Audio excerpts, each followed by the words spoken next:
Side यशस्वी। हमने last video में पढ़ा था कि यूजेस ऑफ कन्वेक्स मिरर, ठीक है, हमने यहाँ तक पढ़ा था। अब उसके बाद आज हम पढ़ेंगे साइन कन्वेंशन ऑफ मिरर्स, कि मिरर के साइन कन्वेंशंस क्या होते हैं। ध्यान से देखो, साइन कन्वेंशंस की हम बात करें तो मैंने क्या लिया है, कनकेव मिरर आपको दिख रहा है, कनकेव मिरर है। मैं पोल से मेजर करूंगी, जैसे हमारे एक्सिस पे होता है, ये हमारी एक्स एक्सिस है, ये हमारी वाई एक्सिस है, ठीक है। अब हम पोल से मेजर करेंगे तो ये पोल से पोल की ही तरफ जा रही है, तो यानी कि यहाँ वाली जो आपकी होगी ये आप क्या करोगे, पॉजिटिव लोगे, और इसके पोल के अपोजिट तरफ जा रही है तो यहाँ वाली आप क्या लोगे, नेगेटिव लोगे, और नीचे की तरफ वाली आपकी नेगेटिव होगी और ऊपर वाली आपकी पॉजिटिव होगी। जैसे आपके सेम ग्राफ में एक्स एक्सिस और वाई एक्सिस होते हैं, सेम इसी तरीके से है ये, बस फर्क क्या है कि आप इनको पोल से मेजर करते हो, ठीक है ना। ऐसे ही आप कन्वेक्स मिरर में करेंगे, सेम एज यूजुअल जैसे कि आपने कनकेव मिरर में करा। अब आगे आप देखिए, अब है आपका मिरर फॉर्मूला। ये मिरर फॉर्मूला वो है जिससे आपके सारे के सारे इस चैप्टर में आपके न्यूमेरिकल्स हैं वो सॉल्व होंगे। क्या है, 1/v + 1/u is equal to 1/f। इसमें क्या है, v आपकी इमेज का डिस्टेंस है, u आपकी ऑब्जेक्ट का डिस्टेंस है, f आपकी फोकल लेंथ है, ठीक है। ये जो भी फॉर्मूला है उसमें आपके फॉर्मूले में जो यूज हुई है टर्म्स, उनको इस तरीके से डिफाइन करा है कि ये आपकी इमेज का डिस्टेंस है, ये आपकी ऑब्जेक्ट का डिस्टेंस है, ये आपकी फोकल लेंथ है। हाँ, एक चीज़ और, जब भी आपके न्यूमेरिकल्स में आपके क्वेश्चन में अगर u की वैल्यू दी होगी, v की वैल्यू दी होगी या f की वैल्यू, u चाहे कनकेव मिरर हो चाहे कन्वेक्स मिरर हो, हम u को हमेशा नेगेटिव ही लेंगे। और हाँ, अगर आपकी फोकल लेंथ, अगर आपके क्वेश्चन में कन्वेक्स मिरर मेंशन है तो हम पॉजिटिव लेंगे, अगर आपके क्वेश्चन में कनकेव मिरर मेंशन है तो हम नेगेटिव लेंगे। ये जो टर्म है मोस्ट मोस्ट मोस्ट इंपॉर्टेंट है पेपर पॉइंट ऑफ व्यू से, क्योंकि आपके क्वेश्चंस आते हैं तो उसमें ये आपको क्वेश्चन, जो एग्जामिनर होता है वो इस चीज़ में आपको जान के देता है, क्योंकि जो एफ है वो कन्वेक्स में हम पॉजिटिव लेते हैं और कनकेव में हम नेगेटिव लेते हैं, ठीक है। अब है मैग्निफिकेशन। मैग्निफिकेशन उसका जो फॉर्मूला होता है उसको हम डिफाइन करते हैं height of image divide by height of object, यानी कि हम इसको ऐसे भी कर सकते हैं, ये जो मेंशन है, यानी कि -v/-u, यानी कि इमेज का डिस्टेंस डिवाइड बाय ऑब्जेक्ट का डिस्टेंस, ठीक है। आगे देखिए,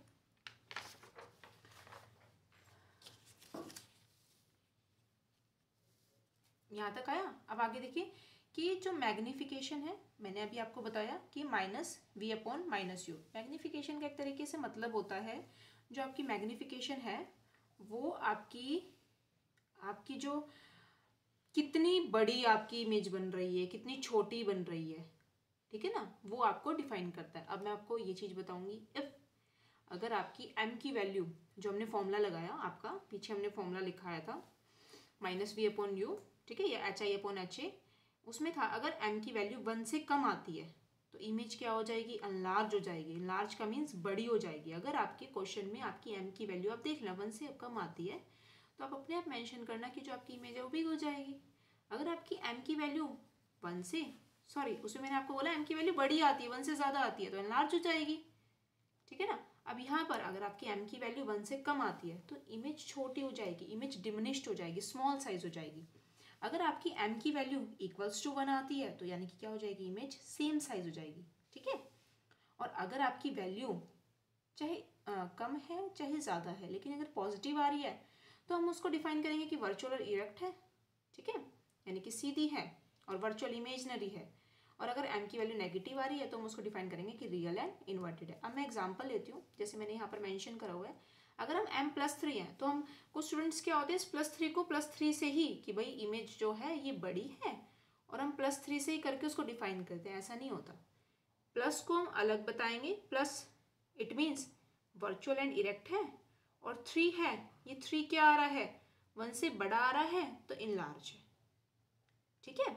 ऐसे ही मैंने एक एग्जांपल और लिया है, ध्यान से देखिए, कि अगर m जो आपकी यहाँ पर है -5 लिया, माइनस इट मीन्स कि रियल एंड इन्वर्टेड है, रियल इन्वर्टेड हो गई, और आपका क्या है 5, इट मीन्स 5 की वैल्यू क्या है, ज़्यादा है, तो क्या हो गई, एनलार्ज्ड हो गई। इसी तरीके से आपके एग्जाम्पल आएंगे या आपका क्वेश्चन आएगा, तो उसमें अगर आपकी m की वैल्यू इस तरीके से है तो आप उसको शो कर देना।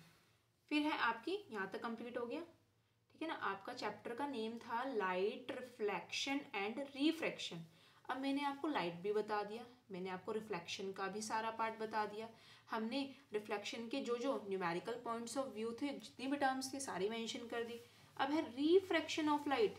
रिफ्रैक्शन, रिफ्लेक्शन का मतलब था कि लाइट क्या है, टकरा रही है, बाउंस बैक हो रही है, लेकिन रिफ्रैक्शन है कि लाइट इसी मीडियम में से अंदर जा रही है, टकराई नहीं है, वो मीडियम में से एंटर हो रही है, यानी कि light enter from one medium to another medium.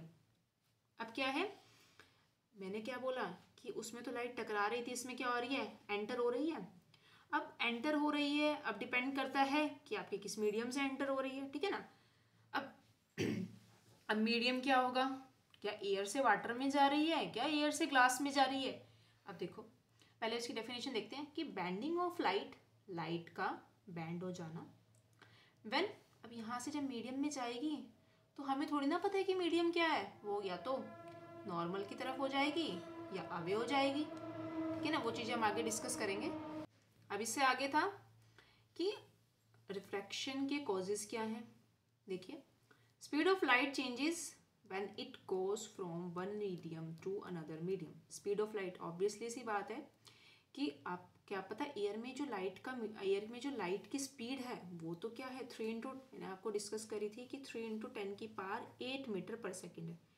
लेकिन अब हमें थोड़ी ना पता है कि हम दूसरे मीडियम से फॉल करा रहे हैं, तो उस मीडियम की जो लाइट है वो तो अलग होगी ना, उस मीडियम की जो स्पीड है वो तो अलग होगी ना, वेलोसिटी तो अलग होगी ना, तो यानी कि क्या होगा, जो स्पीड ऑफ लाइट है वो भी तो चेंज होगी ना। तो यही डेफिनेशन है कि speed of light changes when it goes from one medium to another medium. आगे देखिए, अब आगे आपका ये है, ध्यान से देखिए, ये है आपका, मैंने ग्लास स्लैब ली है, ठीक है, मैंने यहाँ से एक नॉर्मल डाल दी, ओके। अब जो यहाँ पर है ये तो आपको एयर दिख रहा है, ठीक है। अब एयर क्या होता है, एयर या वैक्यूम, उसमें स्पीड ऑफ लाइट क्या होती है, 3 इंटू 10⁸ मीटर पर सेकेंड होती है। हम एयर के मीडियम को ना रेयरर बोलते हैं, क्या बोलते हैं, रेयरर मीडियम, ठीक है। और कोई भी ग्लास का मीडियम है बहुत गहरा, ठीक है ना, उसको हम बोलते हैं डेंसर मीडियम। तो ये क्या है, ग्लास है, ये आपका क्या है, डेंसर मीडियम है। ग्लास में जो स्पीड ऑफ लाइट होती है वो 2 इंटू 10⁸ मीटर पर सेकेंड होती है, यानी कि क्या है, ये एयर के कंपैरिजन लेस है ना, यानी कि क्या हुई लाइट, यानी कि स्पीड कम हुई है ना। अब चेक करो, मैंने भी पीछे क्या बताया था कि स्पीड ऑफ लाइट में चेंजेस होंगे, तो क्या हुई है, चेंज हुई है ना। अब देखिए, मैंने नॉर्मल डाली, दिख रही है आपको नॉर्मल, यहाँ से इंसिडेंट रे आई। अब इंसिडेंट रे को सीधा निकल जाना चाहिए था, लेकिन वो नहीं निकली ना, क्योंकि उसकी प्रॉपर्टी है रिफ्लेक्शन की, उसने क्या करा, वो बैंड हो गई। अब वो नॉर्मल की तरफ बैंड हो गई, वो क्या होगी, नॉर्मल की तरफ बैंड हो गई। और जो आपकी नॉर्मल की तरफ बैंड हुई उसी को आप क्या बोलेंगे, रिफ्रैक्टेड रे बोलेंगे। रिफ्रैक्टेड रे हुई, और जहाँ पर एंगल ऑफ इंसिडेंस, अगेन यहाँ पर नॉर्मल डाली, अब ये जो रे आई,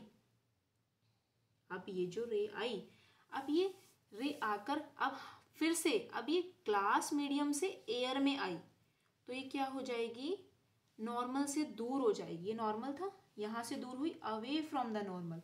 वहाँ पर क्या हुआ था, इंसिडेंट रे जो थी वो आपकी ग्लास मीडियम में आई है, डेंसर मीडियम में आई है, इसलिए वो अवे नहीं हुई, वो नॉर्मल के साथ हुई।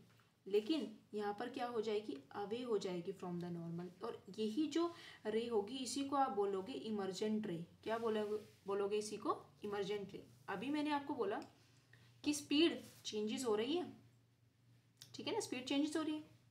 कब चेंजेस हो रही है, जब आप मीडियम चेंज करें, व्हेन मीडियम चेंज। अब मीडियम कौन सा हमने लिया, एयर टू ग्लास लिया।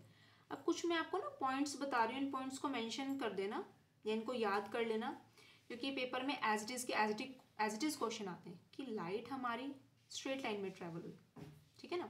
अब लाइट हमारी स्ट्रेट उसमें लाइन में ट्रेवल होती है, लेकिन उसकी ना एक कंडीशन होती है लाइट की, जब हमने टॉपिक पढ़ा था कि उसका मीडियम सेम होना चाहिए, तभी वो स्ट्रेट लाइन में ट्रेवल होगी, नहीं तो वो डेविएट हो जाएगी, यानी कि भटक जाएगी।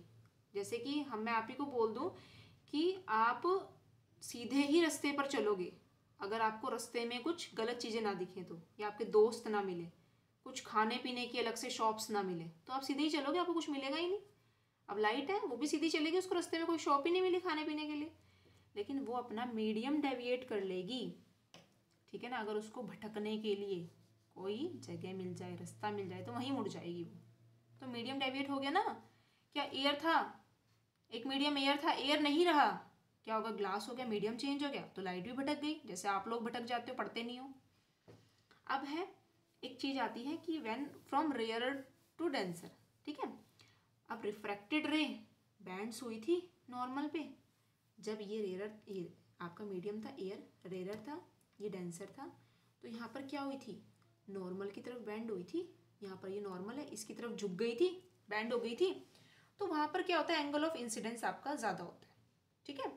अब क्या है, ध्यान से देखिए, जब आपकी light from denser to rarer होती है, क्या होती है, डेंसर से रेयरर होती है, तो रिफ्रैक्टेड रे bands away from the normal यानी कि दूर हो जाती है नॉर्मल से।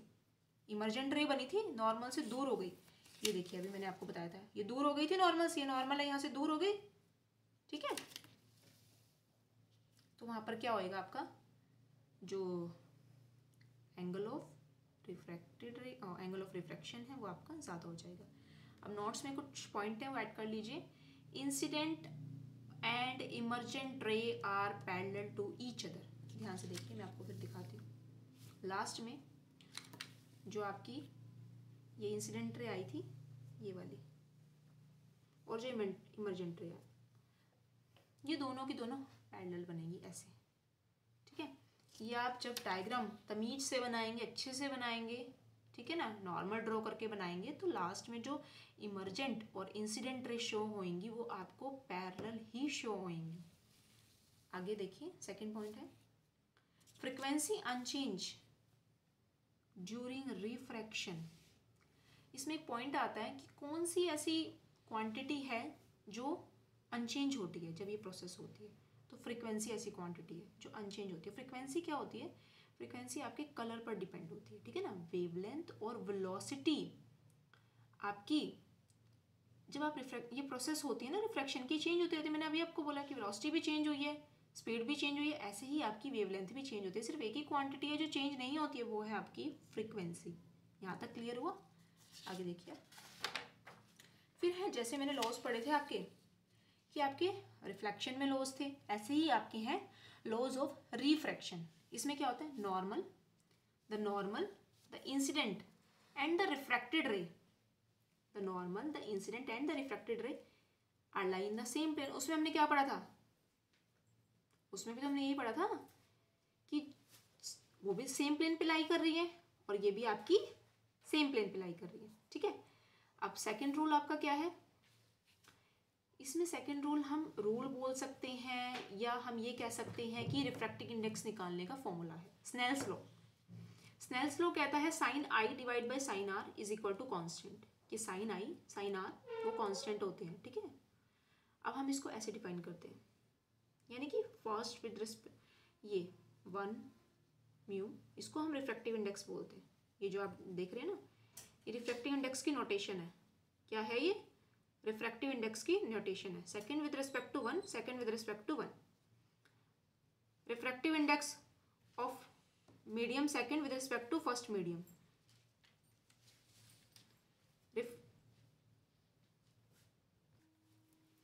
रिफ्रैक्टिव इंडेक्स सेकंड मीडियम का फर्स्ट के रिस्पेक्ट में, दोनों की नोटेशन सेम है, सेकंड का फर्स्ट के रिस्पेक्ट में, यहाँ पर भी सेकंड का फर्स्ट के रिस्पेक्ट में, ठीक है ना। अब रिफ्रैक्टिव इंडेक्स किस किस एबिलिटी को या किस किस क्वांटिटी को डिफाइन करता है, ये डिफाइन करता है ऑप्टिकल डेंसिटी। अब ऑप्टिकल डेंसिटी आपने देखी, रेयर भी थी, डेंसर भी थी।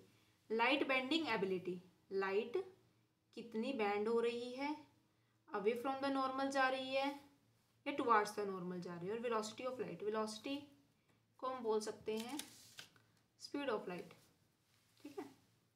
वेलोसिटी बोलो या स्पीड ऑफ लाइट बोलो। अब एक चीज़ और कि मोर रिफ्रैक्टिव इंडेक्स, जितना ज़्यादा रिफ्रैक्टिव इंडेक्स होगा उतना ज़्यादा मीडियम आपका डेंसर होगा। डेंसर मतलब गहरा होगा। जितना ज़्यादा रिफ्रैक्टिव इंडेक्स होगा उतनी ज़्यादा लाइट बैंड होगी, उतनी ज़्यादा क्या होगी, लाइट बैंड होगी, यानी कि लाइट मुड़ेगी, अपने पाथ से भटकेगी। और डेंसर मीडियम में वेलोसिटी कम होगी और रेयर मीडियम में वेलोसिटी ज़्यादा होगी। क्योंकि हमने पीछे देखा था एयर डेंसर मीडियम थी, एयर की वेलोसिटी क्या थी 3 × 10⁸ मीटर पर सेकेंड। लेकिन वही जब हमारा ग्लास मीडियम ने लिया था तो उसमें क्या थी वेलोसिटी 2 × 10⁸ मीटर पर सेकेंड। यानी कि इसके कंपैरिजन क्या है, ये बहुत ज़्यादा कम है, लेस है। तो वही यहाँ पर चीज़ मेंशन है। ठीक है। अब क्या है, रिफ्रैक्टिव इंडेक्स किन किन चीज़ों पर डिपेंड करती है, किन के इन्वर्सली प्रोपोर्शनल है और किन के डायरेक्टली प्रोपोर्शनल है। रिफ्रैक्टिव इंडेक्स को हम इससे भी रोटेट कर सकते हैं और इससे भी कर सकते हैं। रिफ्रैक्टिव इंडेक्स प्रोपोर्शनल है ऑप्टिकल डेंसिटी के, यानी कि रिफ्रैक्टिव इंडेक्स मोर, ऑप्टिकल डेंसिटी मोर। रिफ्रैक्टिव इंडेक्स डायरेक्टली प्रोपोर्शनल है लाइट बेंडिंग एबिलिटी के, यानी कि रिफ्रैक्टिव इंडेक्स ज़्यादा, लाइट बेंडिंग एबिलिटी भी ज़्यादा। रिफ्रैक्टिव इंडेक्स इन्वर्सली प्रोपोर्शनल है वेलोसिटी ऑफ लाइट, यानी कि रिफ्रैक्टिव इंडेक्स अगर ज़्यादा होगा तो वेलोसिटी ऑफ लाइट क्या हो जाएगी, कम हो जाएगी। रिफ्रैक्टिव इंडेक्स को हम C/V से भी डिनोट कर सकते हैं। अब C क्या होती है, velocity of light in air, और आपकी V क्या होती है, velocity of light in medium. अब मीडियम आपका कुछ भी हो सकता है, ठीक है ना। मीडियम आप ग्लास लो या कोई और मीडियम भी लो। मैक्सिमम टाइम्स हम ग्लास लैब पे करते हैं तो इसलिए हम ग्लास ही मेंशन करते हैं, लेकिन आपके बहुत सारे मीडियम्स होंगे, आप उन्हें यहाँ पर, क्योंकि सभी मीडियम्स की जो रिफ्रैक्टिव इंडेक्स है वो अलग अलग होता है। अब मैंने ये चीज़ पीछे भी बताई थी, दोबारा है, उनको नोट कर लेना कि मोर बेंडिंग, ज़्यादा बेंडिंग किस में होगी, जहाँ पर रिफ्रैक्टिव इंडेक्स ज़्यादा होगा, और कम बेंडिंग किस में होगी एबिलिटी, जहाँ पर रिफ्रैक्टिव इंडेक्स तुम्हारा कम होगा। जितना ज़्यादा रिफ्रैक्टिव इंडेक्स होगा यानी कि वो मीडियम क्या है, उतना ज़्यादा डेंसर है। क्या है वो मीडियम, उतना ज़्यादा डेंसर है। अब ये कुछ रिफ्रैक्टिव इंडेक्स है, यानी कि उनकी वैल्यूज़ हैं जो लिखी हुई हैं। एयर की 1 होती है, वाटर की 1.3 होती है, कैरोसिन की 1.44 होती है, ग्लास की 1.5 और डायमंड की 2.4। एक इसमें एक